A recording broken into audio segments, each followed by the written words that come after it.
안녕하세요. 반갑습니다. 자, 2016년 1회 커말 1급, 최신 기출 문제 1과목부터 볼게요.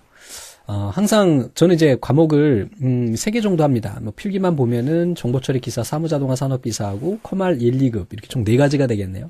근데 문제를 보면 사실은 뭐 정보처리 기사가 더 레벨루가 더 있는 시험이거든요. 사실 국가 시험이고 이건 국가 공인 시험이니까 아예 레벨루 자체가 좀 차이가 나는데 필기 문제를 보면 커말 1급이 더 어려운 것 같아요. 그 이유는 정보처리 같은 경우는 기출문제 반복 비율이 굉장히 높아요. 사무자동화도 그렇고요. 요즘엔 좀 뭐 달라지기는 했지만, 근데 이제 커말 같은 경우는 기출문제에서 똑같이 출제되는 비율이 이번 회차는 좀 있어요. 좀 이번 회차는 예전에 문제하고 똑같은 게 뭐 한 7, 8개 보이는데 거의 다 같은 문제는 없습니다. 그래서 공부를 좀 꼼꼼히 해주셔야 되고, 그리고 기출문제 위주로 공부를 하시더라도 예를 들어서 1번에 보면 동영상 파일의 바로가기 메뉴 중에서 속성을 선택해서 볼 수 있는 비디오 정보에 해당하지 않는 것은 이렇게 문제가 나오면 여기에 나와 있는 이 각각 동영상에 대한 속성 창에서 요 자세히에 나오는 요것뿐만 아니라 일반과 보안에 있는 탭에 있는 내용도 모두 다 여러분들이 한 번씩 확인해 볼 필요가 있다라는 거예요. 아셨죠? 그렇게 공부해야 돼요. 어떤 범위에서 계속 반복 출제되니까 그 범위에 대한 내용을 전체적으로 알아놓는 것이 중요하다. 이렇게 생각하시면 될 것 같아요. 자, 1번 보겠습니다. 다음 중 윈도우즈 7에서 동영상 파일의 바로가기 메뉴 중에서 속성을 선택해서 확인할 수 있는 비디오 정보에 해당하지 않는 것은 그랬습니다. 뭐 이거는 직접 보는 수밖에 없어요. 그래서 뭐 예를 들어서 하나를 보자 이거죠. 근데 이게 운영체제가 좀 차이가 나기는 하는데 여기에 이제 자세히에 가보면 이 비디오 탭에 있는 얘네를 볼 수가 있죠. 그래서 우선은 동영상의 길이나 그 다음에 프레임 너비에서 가로축, 그 다음에 세로축, 데이터 속도, 비트 전송률, 프레임 속도 이런 애들이 나오게 된다. 뭐 다음엔 또 혹시 뭐 오디오에 대한 게 나올 수도 있겠는데 제 생각에 오디오까지 나오기는 그럴 것 같아요. 그래서 이 문제는 처음 출제된 문제입니다. 그래서 비디오에 대한 속성에서 이거는 이제 버전이 달라서 이게 좀 그런데요. 2007 버전으로 보여드릴까 보다 정확하게 보는 게 낫겠죠. 자, 비디오에 샘플 비디오가 하나 있네요. 그래서 이렇게 속성 들어가서 자세히에 들어가 보면 나오는 목록. 이 목록은 다 동일합니다. 그래서 이렇게 볼 수 있다라는 거 보셨습니다. 그래서 보니까 우선 길이 있었죠. 비트 수준이 아니라 이게 보시면 아시겠지만 총 비트 전송률과 프레임 속도가 나오게 됩니다. 그래서 비트 수준이라고 하는 항목은 없다라는 거 이거 좀 기억해 주세요. 문제다 외우셔도 될 것 같은데 커말은 문제다 외우는 게 좀 그래요. 자, 다음에 하이퍼미디어는 자주 출제됩니다. 그죠? 설명으로 옳지 않은 것은 특정 텍스트나 이미지 등의 다양한 미디어를 클릭하여 연결된 문서로 이동하는 문서 형식이다 라고 얘기했네요. 뭐 대표적인 게 뭐가 있냐면 여러분들 지금 강의 보고 계시죠? 이게 하이퍼미디어예요. 그래서 강의실에 보면 강의 보기 버튼이 있는데 걔를 딱 클릭하니까 뭐야? 미디어 플레이어가 실행이 돼서 동영상을 볼 수 있는 요게 바로 이제 하이퍼미디어가 해당하는 거죠. 또 문서와 문서가 연결되어 있는 형식으로 문서를 읽는 순서가 결정된 선형 구조를 가지고 있다 그랬는데 이 하이퍼미디어뿐만 아니라 인터넷에서 사용되는 것은 선형 구조를 갖는 건 거의 없어요. 그래서 비선형 구조를 갖게 됩니다. 얘는. 그리고 또 하이퍼미디어에 대한 내용이 아니라 여기서 문서를 읽는 순서라고 했기 때문에 하이퍼미디어는 미디어에 대한 거고 하이퍼텍스트에 대한 내용이 됩니다. 됐죠? 그러니까 하이퍼텍스트도 또 얘도 비선형이에요. 그래서 얘네는 문서와 문서가 연결되어 있는 형식으로 문서를 읽는 거는 하이퍼텍스트고 그 다음에 얘네들은 다 비선형 구조를 갖는다라는 거. 하이퍼미디어는 하이퍼텍스트와 멀티미디어를 합한 개념이고 하나의 데이터를 여러 사용자가 서로 다른 경로를 통해 검색해서 볼 수가 있대요. 다음 중 정보 보안을 위한 비밀키, 공개키 2가지가 있죠. 그중에 이제 비밀키예요. 자, 비밀키는 왜 비밀일까요? 암호화 키와 복호화 키가 동일하기 때문에 한쪽은 알려주면 안 되잖아요. 하나를 알면 다 알기 때문에. 그래서 비밀키다라고 기억하시면 되겠죠? 자, 비밀키 암호화 기법은 안전성은 키의 길이 및 키의 비밀성 유지 여부에 영향을 많이 받게 된대요. 암호화 복호화 시에 사용하는 키가 동일하죠. 이거 맞는 내용이죠. 그 다음에 알고리즘이 복잡하여 암호화나 복호화를 하는 속도가 느리다는 단점이 있는데 얘는 공개키에 대한 내용이고요. 이 비밀키 같은 경우는 암호화 복호화하는 속도가 빠릅니다. 그래서 요거 하나 구분을 좀 해놓으세요. 사용자의 증가에 따라 관리할 키가 수가 많아진다. 요것도 같이 기억하고 계시기 바랍니다. 그래서 얘는 비밀키가 아니라 공개키에 해당하는 내용이고요. 비밀키에서는 암호화 속도와 복호화 속도가 빠르다라는 거. 왜 그럴까요? 왜 빠를까요? 키가 똑같잖아요. 그제? 키가 동일하기 때문에. 다음 중 각 인터넷 서비스에 대한 설명으로 옳지 않은 것은 IRC는 인터넷 릴레이 채팅이에요. 인터넷을 통해서 채팅하는 거죠. 요즘에는 이런 개념이 없죠. 뭐가 있습니까? 카카오톡 같은 소셜이라고 해야 되나? 소셜 네트워크? 페이스북도 실시간 채팅 되죠. 뭐 요즘에 뭐 IRC라고 하는 거는 벌써 한 15년, 20년도 더 된 인터넷 초창기에 나왔던 애들이죠. 자, 웨이즈는 여러 곳에 분산되어 있는 전문 주제 데이터베이스 자료를 키워드를 이용을 해서 검색할 수 있게 하는 거. 웨이즈 몇 번 나온 적 있어요. 자, 유즈넷, 사용자 네트워크예요. 유저 네트워크예요. 그래서 여기저기 떨어져 있는 사용자들이 컴퓨터에 접속해서 자신의 컴퓨터처럼 이거는 아니다. 이제 이거는 원격지 있는 컴퓨터에 접속해서 내 컴퓨터처럼 쓸 수 있는 것은 텔넷입니다. 텔넷. 유즈넷은 뭐냐면 전자 게시판이에요.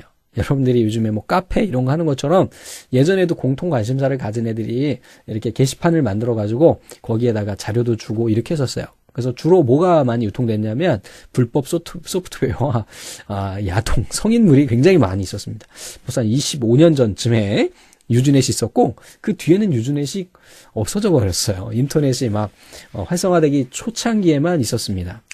저도 이제 그 어린 마음에 중학교 고등학교 때죠. 중학교 고등학교 때니까 굉장히 오래됐어요.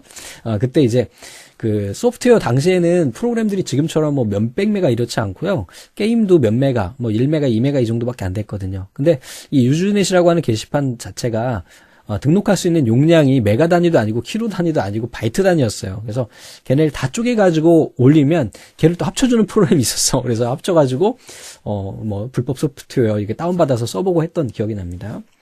근데 인터넷이다 보니까 해외에 있다 보니까 속도가 너무 느렸어요. 여러분들이 생각하는 정도의 상상을 뛰어넘는 정도의 속도예요. 요즘에는 대단한 거죠. 자, 이커머스 아시죠? 자, 다음 중 컴퓨터 통신에서 사용하는 프로토콜 기능에 관한 설명으로 틀린 것은 통신망에 전송되는 패킷의 흐름을 제어해서 시스템 전체의 안전성 유지, 정보를 전송하기 위해 수신기 사이에 있는 같은 상태를 유지하도록 동기화 기능 제공. 맞죠? 데이터 전송 도중에 발생하는 에러, 오류, 검출. 네트워크에 접속된 다양한 단말 장치를 자동으로 인식하고 호환성을 제공한다 그랬는데, 자, 프로토콜이라고 하는 거는 개념적인 거잖아요. 서로 의사소통을 할 수 있도록 하는 하나의 언어거든요. 근데 단말 장치라고 하는 건 여러분들이 쓰는 컴퓨터거든요. 이 컴퓨터들을 자동으로 인식하고 호환성을 제공하는 장치는 이런 거는 통신 제어 장치가 하게 됩니다. 이거는 하드웨어적인 거예요. 그래서 프로토콜은 개념적인 내용이 되겠죠. 개념적이라는 건 뭐냐, 실제 존재하지 않아요. 그러니까 우리가 눈으로 볼 수 없고 만질 수 없어요. 얘는 어떤 형식이나 틀에 대한 거고, 이렇게 어떤 장치를 인식하고 호환성을 제공해 주는 건 장치거든요. 그래서 얘는 통신 제어 장치다. 자, 다음 중 네트워크 연결 방식 중에 하나인 클라이언트 서버 방식, 너무 자주 출제되죠. 클라이언트 서버, 바로 여러분들이 지금 강의를 보고 계시는 것이 그 컴퓨터가 바로 클라이언트가 되고, 제가 강의를 올려놓은 것이 서버가 되는 거예요. 그래서 서버와 클라이언트가 모두 처리 능력을 가지며 분산 처리 환경에 적합하다. 자, 중앙 컴퓨터가 모든 단말기에서 요구하는 데이터 처리를 전담한다. 동등한 계층의 노드들을 서로 클라이언트와 서버의 역할을 동시에 수행할 수 있다. 단방향 통신을 이용을 하여 처리에 대한 대기 시간이 필요하다.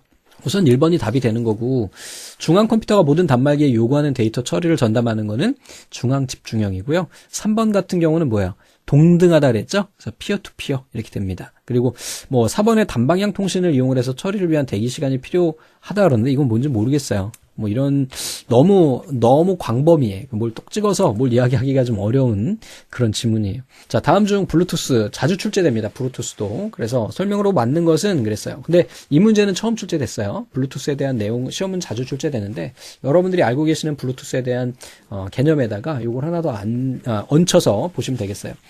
우선은 이 IE80211은 여러분들 무선 랜에 해당하는 와이파이고, 15 요거 15.1 요게 이제 블루투스가 되는 거고요. 저도 블루투스 장치를 자주 사용합니다. 저는 이제 음악 듣거나 이제 뭐 통화량이 많지는 않지만 통화할 때 블루투스를 사용하고요. 차에서도 마찬가지로 여러분들 블루투스 많이 쓰잖아요. 한 가지 그냥 뭐 재밌는 얘기로 하면 제가 요즘에 중국 그 알리익스프레스라는 사이트에 자주 들어갑니다. 거기서 제품을 하나 샀는데요. 7일 만에 오더라고요. 그 우리나라에서 뭐 구매했을 땐 보통 다음 날이나 다다음 날 오는데 근데 중국에서 오는데도 7일 만에 오더라고요. 보통 이제 그 제가 이 블루투스를 거기서 샀거든요. 정말 싸요. 2만 원만 주면 무료 배송에 정말 성능 좋은 블루투스를 살 수 있어요. 우리나라에서 사면 10만 원 넘어가는데. 그래서 이 블루투스 어떤 건지 아시죠? 근거리에서 사용하는 10m 이내에서 우리가 사용하는 무선 통신 규격이고 자, 요것을 이용을 하는 PANS, 퍼스널 에이리어 네트워크의 산업 표준이다. 요거 하나 더 넣어주시면 좋겠네요. 자, 컴퓨터 주변 기기의 다양한 규격의 커넥터들을 사용하는데 커넥터 간 호환되지 않는 문제를 해결하고자 개발됐다 그랬는데 이 커넥터 이거는 뭐에 해당할 것 같아요? 좀 문제를 이번에 보기를 보면은 이 답이 아닌 애들이 명확하게 얘가 뭐다라고 설명할 수 없는 문제를 막 냈어요. 그러니까 굶뜬 거야. 그러니까 전체적으로 보면 인터페이스라고 보면 돼요. 컴퓨터 인터페이스. 대표적인 게 뭐였어요? USB. USB 요즘에 3.1C 요즘에 또 C타입 많이 나오죠? 그래서 저도 스마트폰을 이번에 진짜 갤럭시 S 나온 뒤에 처음으로 새 제품을 샀어요. 너무 마음에 들어서 G5 쓰레기 같아. 별로야. 뭐가 별로냐면 다 좋은데 뭐가 별로냐면 캠플러스가 별로예요. 그걸 끼면 충전이 안 돼. 짜증나가지고 진짜 어디 이게 정말 그래요. 캠플러스는 좀 별로인 것 같아. 자, 요거는 뭐야? 컴퓨터 인터페이스 USB나 아니면 시리얼 포트, 패러럴 포트 이런 건데 현재로서 보면은 USB라고 보는 게 가장 좋을 것 같아요. 컴퓨터 통신기기, 가전 및 사무실 기기의 종류에 상관없이 하나의 표준을 접속해서 다양한 기능을 수행할 수 있도록 하여 개발됐다. 얘도 하나의 인터페이스죠. 그래서 USB가 현재로서는 뭐 스마트폰도 연결할 수가 있고 저희 아이들이 그 뭐 펜 같은 거 있거든요. 책 이렇게 찍으면 나오는 거. 걔네도 다 USB로 돼 있고요. 뭐 디지털 카메라도 다 USB로 꽂죠. 저희 텔레비전 구닥다리 하나 있는데 걔도 USB 하드디스크 딱 꽂으면은 그 동영상 나와요. 그러니까 이런 식으로 어떤 표준화에 대한 거죠. 기존 전화선을 이용한 고속 디지털 전송 기술 중에 하나다. 근데 이건 좀 그래. ADSL이라고 해야 되나요? 그래서 명확하게 딱 뭐라고 딱 말할 수 없는 보기들이고요. 얘 하나만 머릿속에 기억하고 계시면 되겠습니다. 그래서 많이 쓰고 계시죠. 블루투스 이어폰, 블루투스 키보드, 블루투스 헤드셋. 예전에는 블루투스 프린터도 있었어요. 근데 워낙 속도가 느리다 보니까 요즘에는 와이파이로 그냥 난리죠. 자, 다음 중 저작권의 제한사항으로 옳지 않은 것은 그랬어요. 요게 좀 문제가 약간 난해해요. 꼬아냈어요. 보면 저작 재산권의 제한사항이거든요. 제한사항, 제한하는 거예요. 저작 재산권의 제한사항. 보기 보면서 이야기를 해볼게요. 재판 절차에 필요하여 저작물을 복제한 경우. 이거는 저작 재산권을 내가 침해한 건가요? 아니죠. 이거는 어떤 재판 절차에 필요해서 저작물을 복제해서 이거는 이것 때문에 이런 거다. 어떤 나의 사익을 위한 것이 아니잖아요. 방송 사업자가 자체 방송을 이미 위해서 일시적으로 녹음하거나 녹화한 경우. 그러니까 예를 들면은 방송을 하나 했어요. 그러니까 저는 이제 요즘에 진짜 궁금한 게 뭐냐면 예능 프로 같은 경우 보면 옛날 가수나 이런 애들이 나오잖아요. 아니면 옛날 배우들이 나오거나 하면 그 자료 화면이라고 나오잖아요. 그 아카이브가 다 돼 있나 봐요. 방송국에는 누굴 딱 치면 그 영상이 어디에 있는지 알 수 있나 봐요. 그래서 방송 사업자가 우리가 찍은 방송을 일시적으로 녹음하거나 녹화해 놓은 거. 뭐 이런 것들. 이거는 저작 재산권을 침해하는 게 아니잖아요. 내가 만든 건데. 시각장애자나 청각장애장을 위해서 점자에 의해서 복제인 경우. 이것도 뭐예요? 공익을 위한 거죠. 그래서 얘네는 제한사항이 아닌 거예요. 그런데 도서관을 포함한 국가 모든 공공기관에 보관된 자료를 복제한대요. 근데 공공기관에 가보면요. 국가 도서관에 가보면 아시겠지만 여러분들 도서관에서 책 빌려가지고 복제하면 그 저작 재산권 침해인 거 아시죠? 저 학교 다닐 때는 그런 게 많았어요. 그러니까 그래서 일반적으로 교수님들도 이제 책 장사를 좀 가끔 하시는 분들이 계시다 보니까 자기 강의하는 책을요 도서관에 갖다 놓지 않습니다. 왜냐하면 그거를 빌려가지고 애들이 뜨거든요. 복사하거든요. 앞에 인쇄소 가면 진짜 책처럼 만들어주거든요. 안 되겠죠. 그래서 국가 도서관 마찬가지예요. 거기에 저작권 다 있는 거예요. 바로 어제 굉장히 좋은 소식이 하나 있었어요. 한강이라고 하는 작가가 외국 상 이름이 어려워서 제가 기억은 안 나는데 그런 걸 받았어요. 근데 그 도서관, 그 책이요. 국립도서관에 들어가 있거든요. 그러면은 내가 그 책이 마음에 든다고 해서 사지 않고 도서관에 가서 카피해가지고, 읽으면 되겠어요? 안 되겠어요? 안 되겠죠. 그래서 얘는 저작 재산권을 어떻게 한 거예요? 침해한 거죠. 그래서 저작 재산권을 제한한다는 것 자체가 어떤 얘기인 거냐면 저작 재산권에 침해되지 않는 경우가 아닌 것은 이걸 물어본 거예요. 저작 재산권을 침해한 경우, 이렇게 침해한 경우가 어떤 거냐 이걸 물어본 거죠. 나머지는 침해하지 않은 거예요. 자, 다음 중 컴퓨터 소프트웨어 개발 과정에서 제작되는 알파 버전 너무 자주 출제되죠.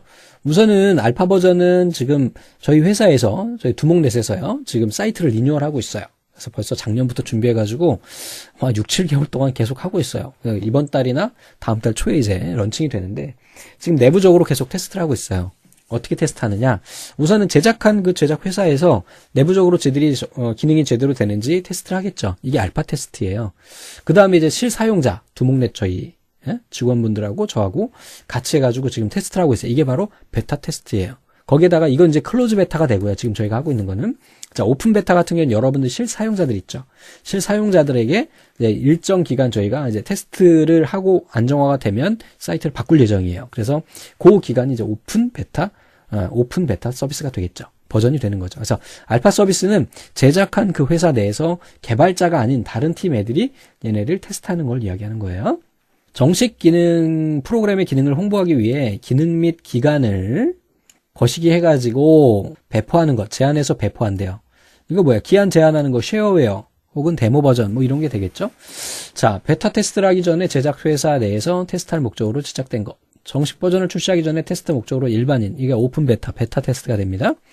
자, 오류 수정이나 성능 향상을 위해 이건 패치 프로그램이죠. 자, 다음 중 윈도우즈 7의 시스템 구성에 대한 설명으로 옳지 않은 것은 그랬어요. 시스템 구성이에요. 윈도우즈가 제대로 시작되지 않은 문제를 식별할 수 있도록 도와주는 고급 도구이며 문제를 찾아 격리시키기 위한 것이다. 그랬어요. 자, 시작 모드 중에서 선택 모드는 기본 장치 및 서비스로만 MS 윈도우즈를 시작하여 발생된 문제를 진단하는 데 유용하다. 한 번에 하나씩 공용 서비스 및 시작 프로그램을 끈 상태에서 윈도우즈를 시작한 다음 다시 켤 수 있으므로 서비스를 끌 때는 문제가 발생하지 않았지만 켤 때 문제가 발생하면 해당 서비스가 문제 원인임을 알 수 있다. 자, 부팅 옵션 중에 안전 옵션의 최소 설치를 사용하면 중요한 시스템 서비스만 실행되는 안전 모드로 윈도우즈를 시작하여 네트워킹을 할 수 있다 그랬어요. 얘는 뭐냐면 우선 실행하는 방법부터 알아야 될 것 같아요. 그래서 여기에다가 여러분들도 한번 해보세요. 자, MS config라고 그래요. MS config. 자, MS config 이렇게 넣어주시면 이렇게 시스템 구성이 나오고 여기에서 우리가 물어본 건 바로 일반 탭에서 정상 모드냐, 진단 모드냐, 선택 모드냐 이거고 만약에 선택 모드에서 내가 선택한 애들을 이렇게 해제하게 되면 지금 만약에 해제했을 땐 정상 부팅했지만 얘를 딱 체크하고 적용을 눌렀을 때 부팅이 안 됐다 그러면 시스템 로드 요거 문제가 생긴 거죠. 자, 요렇게 볼 수 있다라는 겁니다. 바로 얘예요. 그럼 다시 한번 봅시다. 윈도우즈가 제대로 시작되지 않아 문제를 식별할 수 있도록 도와주는 고급 도구다. 맞죠? 자, 시작 모드 중에 선택 모드는 기본 장치 및 서비스로만 윈도우즈를 시작해서 발생된 문제를 진단하는 데 그랬다 그랬는데 여기 보세요. 선택 모드는 원래 부팅 구성 사용, 시작 항목 로드, 시스템 서비스 로드 이거죠? 여기에서 우리가 이야기하는 애는 뭐야? 기본 장치 및 서비스만 로드는 진단 모드예요. 진단 모드. 그래서 요게 틀린 거가 되겠죠. 얘도 지금 처음 출제된 애인데요. 한번 기억하고 계실 필요가 있습니다.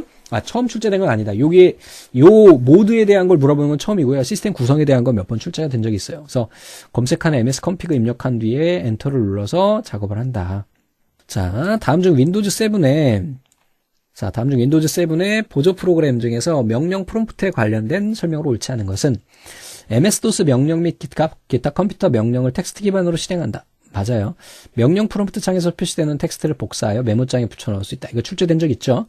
자, 윈도우즈 시작 단추 검색 상자에서 커맨드를 입력하여 실행할 수도 있다. 그랬는데, 이게 커맨드가 아니라 CMD입니다. CMD. 그래서 여기에다가 커맨드가 아니에요. COMMAND 이렇게 하면 안 되고요.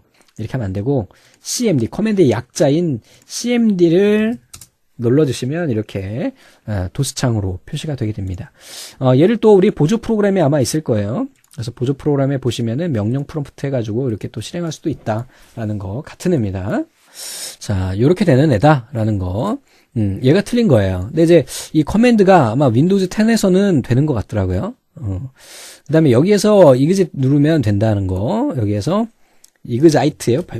제가 이게 지금 수십 년 동안 영어를 공부하지만 아직도 이 발음을 정확하게 항상 찾아봐요. 근데 또 까먹어. 발음 기호를 찾아가서 발음을 해보는 이그짓이 맞나? 자, 다음 중 하나의 컴퓨터에 여러 개의 중앙 처리 장치를 설치하여 주격 장치나 주변 장치들을 공유하고 신뢰성과 연산 능력을 향상시키는 시스템을 의미하는 것은 그랬어요.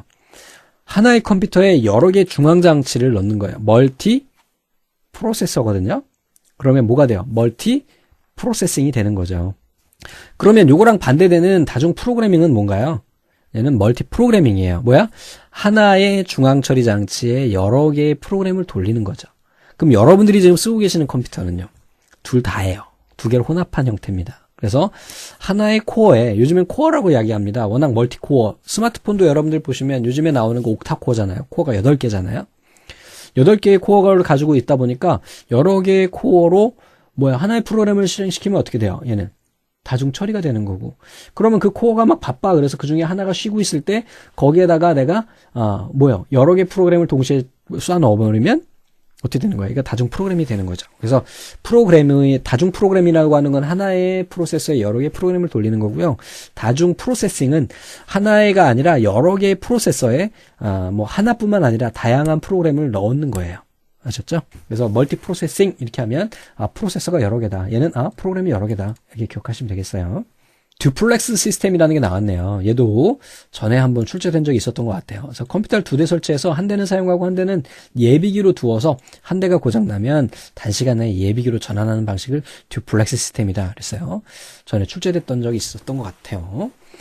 자, 다음 중 컴퓨터에서 사용하는 자료의 외부적 표현 방식에 관한 설명으로 옳지 않은 것이 아니라 옳은 것은이에요.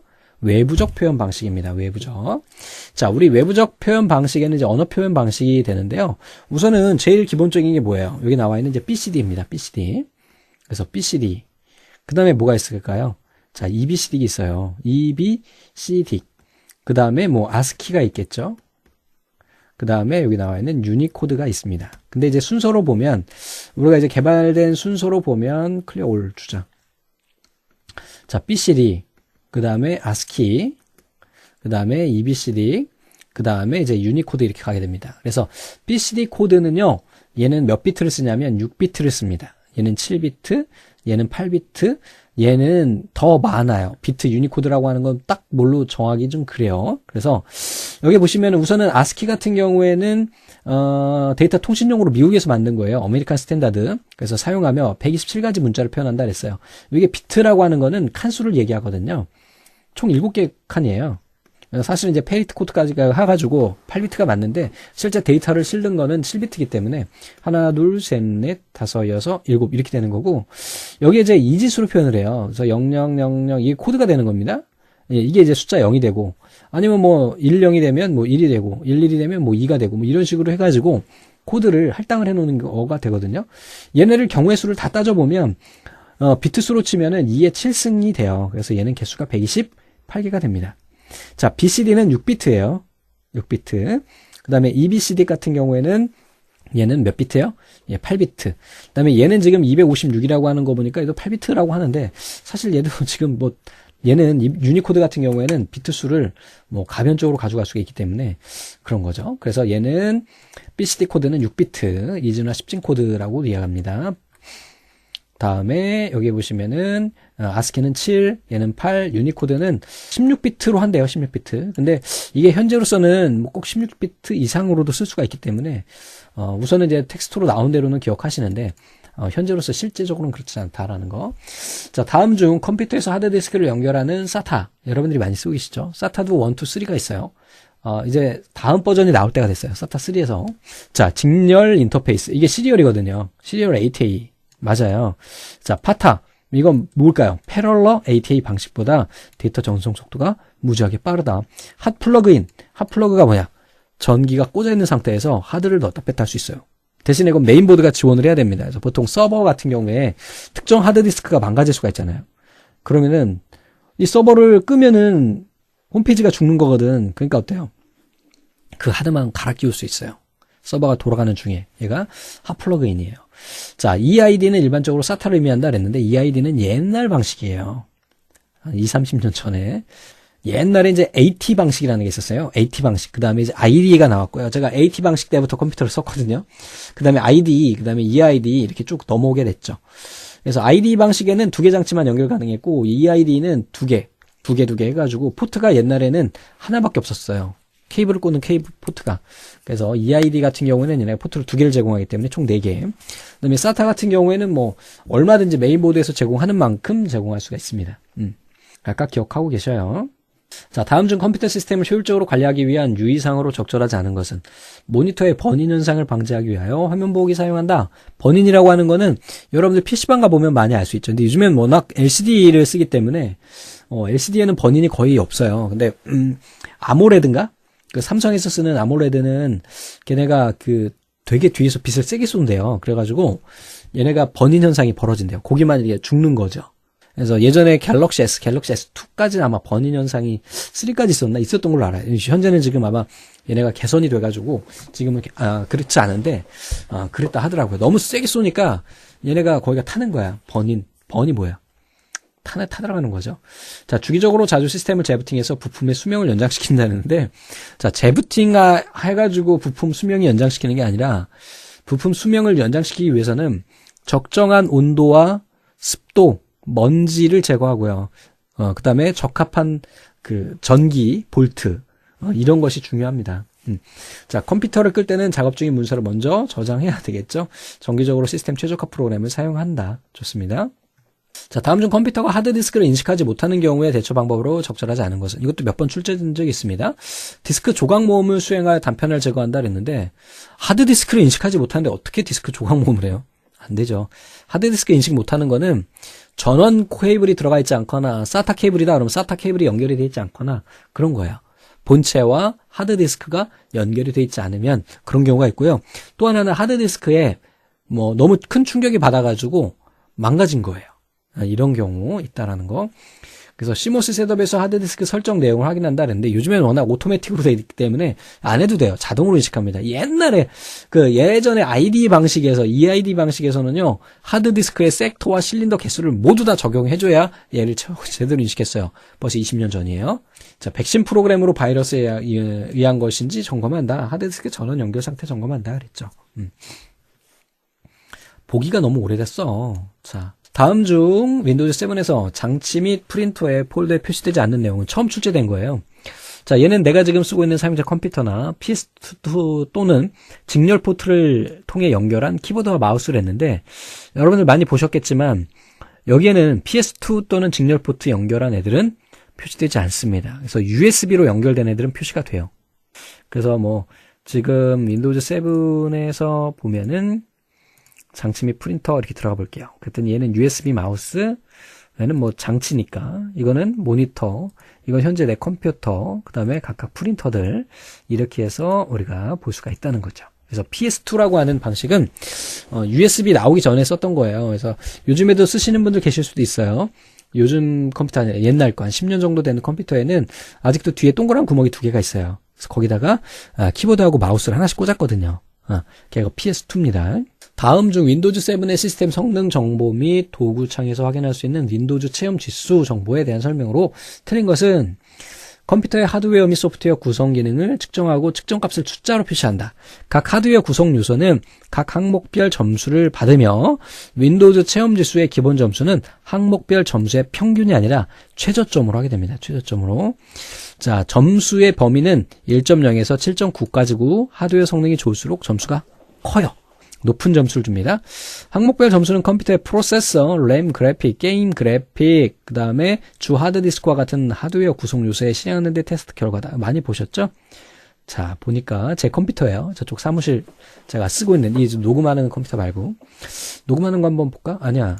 그거 말고 이 가상에서 한번 보자. 이렇게 보면 체험 지수가 있는데 얘는 1이네요. 그래픽이 1이야. 보시면은 여기에 1이라고 표시가 되는 건 뭐야? 최저 점수기 때문에 평균이 아니고요. 자, 이렇게 된다는 거 보셨고요. 자, 19번입니다. 다음 중 윈도우즈 7의 자녀 보호 기능 너무 자주 출제되죠, 요즘에. 옳지 않은 것은 게임이나 프로그램에 대한 액세스 차단할 경우 프로그램이 차단되었다는 알림이 표시가 되고 자녀는 알림에서 링크를 클릭하여 해당 게임이나 프로그램에 대해서 액세스 권한을 요청할 수가 있대요. 자, 요일마다 컴퓨터 사용 시간을 다르게 설정할 수가 있고 할당된 시간이 끝났을 때 로그온 하면 자동으로 로프가 된대요. 게임 사용 여부, 연령 등급, 수준 및 차단할 콘텐츠 유형을 제한할 수가 있고요. 부모의 계정은 관리자 계정이어야 하지만 자녀 보호가 대상이 되는 사용자의 계정은 계정의 종류와 상관이 없이 사용할 수 있다 그랬는데 아니 관리자 계정으로 상관없다라고 하는 건 관리자 계정도 줄 수 있다는 얘기잖아요. 그러면 안 되죠. 그러니까 얘는 표준 사용자 모드로 가게 됩니다. 보세요. 이렇게 마지막 문제네요. 32비트하고 64비트 버전의 윈도우즈 OS에 관한 설명으로 옳지 않은 것은 그랬어요. 자, 64비트 버전의 윈도우즈에서는 대용량 램을 32비트 시스템보다 효과적으로 처리해요. 실제적으로 체감으로는 느낄 수는 없어요. 64비트 버전의 윈도우즈 7을 설치하려면 64비트 버전의 윈도우즈를 실행할 수 있는 CPU가 필요해요. 그리고 또 한 가지 이제 64비트, 그러니까 32비트에서 주격 장치를 할당할 수 있는 용량이 3기가까지밖에 안 돼요. 그래서 여러분들 메모리가 만약에 4기가가 넘어가는 컴퓨터 쓰신다면 윈도우즈 64비트를 쓰셔야 그 이상의 주기억 장치를 사용할 수 있습니다. 뭐 다른 방법이 있긴 한데 그거 뭐 프로그램 깔고 뭐 이렇게 해야 되기 때문에 좀 번거롭죠. 자, 다음에 64비트의 윈도우즈에서 하드웨어 장치가 정상적으로 작동하려면 64비트용 장치 드라이버가 필요하다. 맞아요. 그래서 뭐냐면 제가 가끔 윈도우즈를 다시 설치하는데요. 그때 보면 뭐 사운드 카드나 비디오 카드 얘네들 보면은요. 윈도우즈 버전에 따라서 두 가지로 벤더에서 제작사에서 두 개를 제공해요. 32비트짜리 하나, 64비트짜리 하나. 그래서 64비트짜리는 64비트에서만 인식이 됩니다. 프로그램 자체가 구조가 다르기 때문에 그래요. 프로그램이 64비트인 경우 윈도우즈용으로 설계된 경우 호환 유지를 위해 32비트 버전의 윈도우즈에서 작동할 수 있도록 설계된다 그랬는데 이게 안 됩니다. 그래서 호환을 위한다 그러면 거꾸로는 돼요. 32비트 프로그램이 64비트에서 돌아갈 수가 있어요. 근데 64비트로 만든 건 32비트에서 돌아가지 않아요. 그래서 이런 경우에는 두 가지를 제공합니다. 좀 아까 드라이버 제공하는 것처럼 대표적인 게 뭐였냐면 저가 쓰는 것 중에는 포토샵 있어요. 포토샵 같은 경우는 어도브 포토샵 32비트짜리와 64비트짜리가 같이 설치가 돼요. 64비트 컴퓨터에는 이게 두 가지 같이 설치가 된다라는 거. 그래서 64비트에서 윈도우용으로 설계되는 거는 32비트에서 돌아가지가 않습니다. 그래서 여기까지 해가지고 우리가 정리가 됐습니다. 잠시 후에 이 과목도 한번 살펴보겠습니다. 감사합니다.